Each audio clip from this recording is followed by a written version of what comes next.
Okay guys, first of all, don't worry, I won't be switching to Enlisted content, but seeing they finally added jets, I wanted to do a video about it. Now I know Enlisted gets a lot of flack for issues about balancing and the AI being dumb, but I honestly don't see why. No, just kidding, it's all true, but Enlisted is my guilty pleasure to play now and then, so yeah, gotta admit that.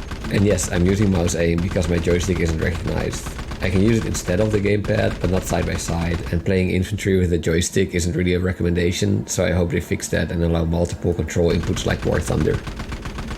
The fun part here is that everyone has to use cockpit mode, so there's still some immersion in an arcadey kind of way, I guess.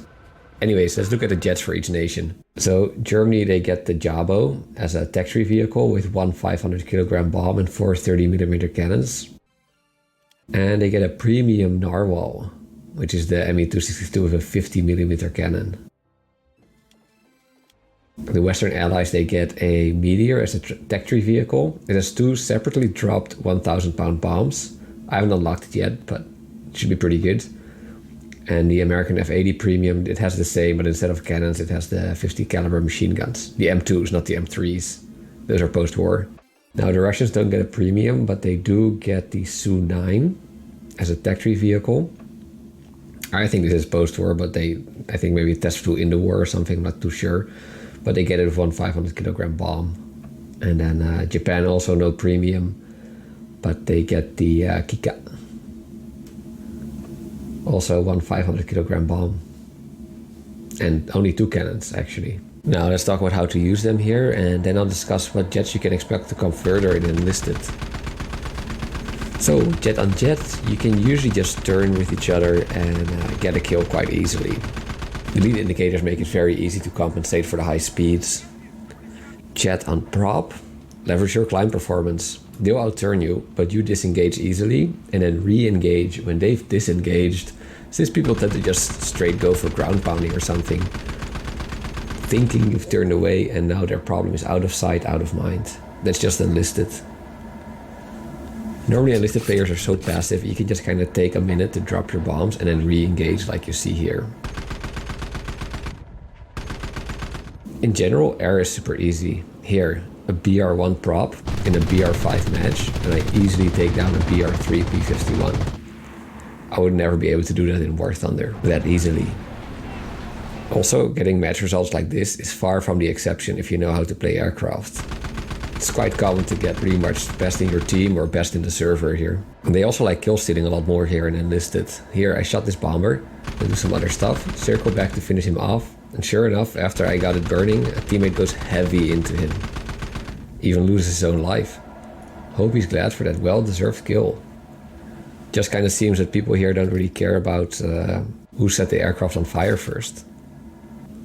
Now, if you're a prop aircraft going against jets, usually you can get the drop on them quite easily. Top props and early jets aren't that different in energy states after the jet turned a bit and the prop is just a little bit higher up. Also, Enlisted has lots of head-ons, so you can always get them that way. And at the end of the day, everyone goes for the battle in the center of the map, and no one really climbs and monitors things like they do in War Thunder.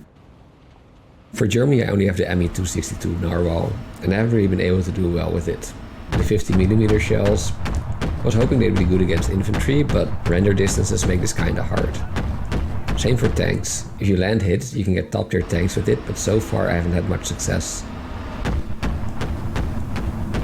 Fighters keep flying in between my shots, and my dumb behind can't even shoot the AI bombers well with it. Look at this. Worst skill issue of my life. If there aren't any opposing air players, then your overall gameplay is largely flying back and forth from the respawn point and bombing. Western Allied jets, the F-80 and Meteor, both get 2,000 1,000 pound bombs that are individually dropped, and you rack up insane kill streaks fairly easily. And this has no issue doing top tier premiums or giving one country way better gear than the other. It's almost a norm actually. Each patch, and usually there's a similar TT vehicle, but there are some cases where the premium one is straight up better with some undeniable improvements. US paratroopers. Now, if this makes you want to try Enlisted as a War Thunder player, there are some more notable differences, and maybe that'll make you see why I like to play it now and then as a break from War Thunder. You'll be happy to hear there are no repair costs. Any rank can research any other rank. Tanks, infantry, aircraft can all research each other. No spawn cost, just a limit on 2 tanks, 1 fighter and 1 attacker active per team. But unfortunately no loadout picking whatsoever for vehicles. Also players are super passive, and another thing you see is lots of kill stealing. The no loadouts make me think there will be more of the same type of aircraft added. For example, maybe we can see an Me-262 with R4M rockets. That would make sense. Some other stuff we can see, I guess, for Germany is the HE-162 with 2x20mm or 2x30mm. An Me-163 with 2 30mm or maybe even 4 20mm. Maybe even a HO-229 with 2 30mm. But almost certainly an AR-234, which would either be the twin-engine one with 1500 kilograms of bombs or the 4-engine one with 2 20mm cannons and 1500 kilograms of bombs. For Russia, the Su-9 is already a stretch, but maybe we'll see the Su-11-2 then, because they kind of go together, I suppose. But most likely we'll get the rocket-powered BI of 220mm, because it flew in 1942, I think. Enlisted does a lot of content that existed during World War II, but never saw the front line, so I'd expect this to come. The MiG-9, they already kind of said it's not coming, but who knows. For Western allies, probably the P-59 with 3 50 calibers and a 37mm. And if I'm not mistaken, and who knows, maybe some other version of the F-80. Maybe for the British a Vampire, since it test flew during World War II. Should be similar in weaponry as the Meteor, we'll see.